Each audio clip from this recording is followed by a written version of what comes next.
safety of our road system is determined by many things, including the quality of our roads, the features of the vehicles we use, and the way that people choose to behave as road users. While people generally try to behave safely on the roads, this is not always the case. Sometimes we let things happening in our general life impact on the way we behave, whether that's as a driver, a passenger, a rider, or as a pedestrian. If you're tired, if you're stressed, if you're feeling emotional, angry, all those things, you take them on the road with you, and you have to really sort of watch that in terms of the life impacts on how you drive and the risks that you'll take. We all tend to think that we're a good driver and therefore less likely to be involved in a road crash than others. Research shows that people tend to drive as they live.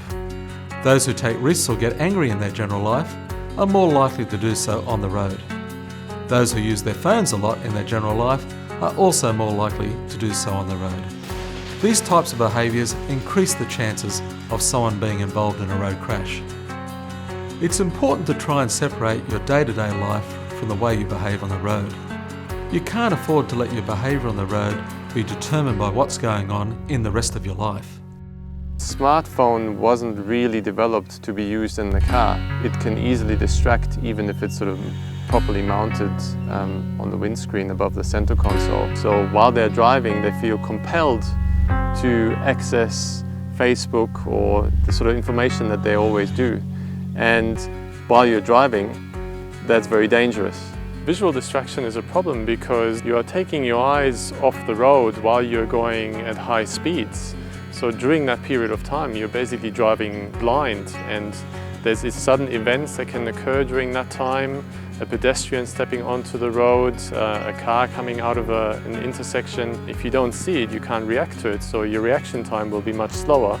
Even if you're fully focused on the task at hand, you aren't necessarily immune from the risk of crashing. Whenever you use the road, you are interacting with many people whose behaviour is outside of your control. While most people are motivated to behave safely, like yourself, they are only human. Together, this means that we need to continue to improve the safety of our roads and the vehicles we drive so we can cope with the mistakes that humans inevitably make. However, it's also very important that we take responsibility for our own behaviour on the road. This means being prepared to share the roads with others in a way that doesn't take for granted either your own behaviour or theirs. Safe road use is up to everyone. My vision for the future is a safe road system where we have roads that are forgiving to human error, vehicles that protect all road users, and people who are prepared to take responsibility for their own behaviour. So ask yourself, what's my vision for the future? Arrive home safely and make sure others can too.